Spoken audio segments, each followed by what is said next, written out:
G'day, I'm Dave from Rain Harvesting, and today we're going to show you how to clean your Maelstrom blue filter.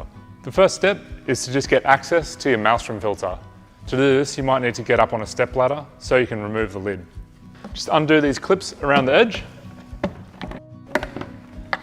take off the lid and put it somewhere safe.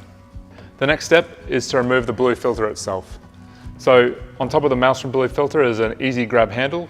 You can just lift this up and remove the blue filter. I'm going to take this down to the ground now so I can clean it a little bit easier. So once you're on the ground, the first thing you want to do is just remove a lot of the larger debris that might be sitting inside the Maelstrom filter. So there's actually a fair bit of debris in this unit, but just use your hand, reach inside and pull a lot of it out. The beauty of the Maelstrom filter is it